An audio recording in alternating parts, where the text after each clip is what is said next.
What's happening? Big Uncle Shredneck here. We're going to talk about quickly why I use big chainring on my street track bike here. So a lot of the earlier videos I've made, we've gone over gear ratio inches.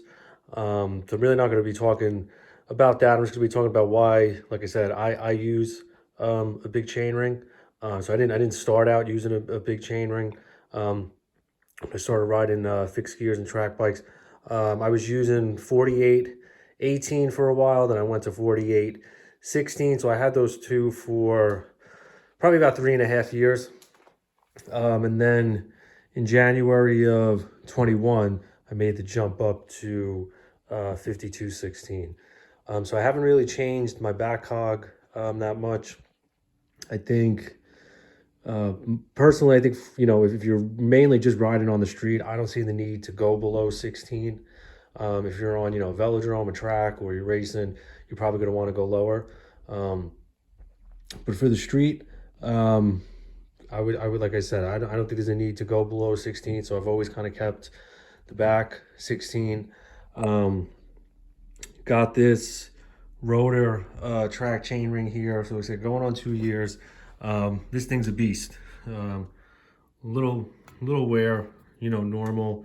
But other than that, no issues. Really smooth, durable, you name it. So making the jump initially at first, it was a little tough. Because I was always riding a gear that I could spin pretty easily. The more I started, strength training, that was really the main reason. I felt strong enough to make the jump up to 52/16. So going up from a 48 to a 52, that's a pretty big jump. And I think this gear inches is somewhere. I think it's somewhere in the mid to high 80s. So it's not crazy high, but it's also not something you're going to be spinning out on. So again, why I'm using it, I wanted more speed.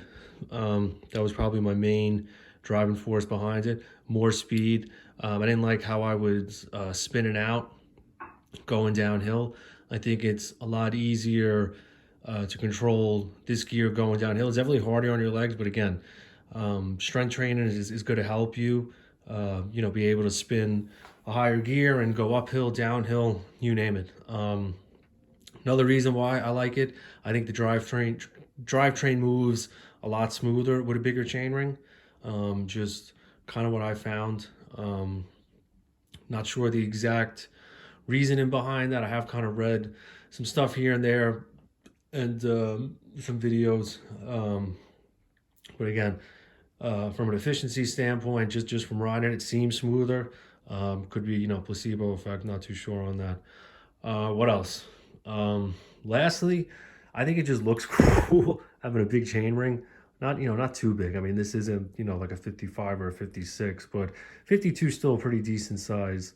But yeah, I like the fit, the feel. Again, if you're just getting into riding, I wouldn't jump to a 52/16. Again, I was using smaller gears for 3.5 years before making the jump, and where I felt strong enough, where I felt that my fit was down.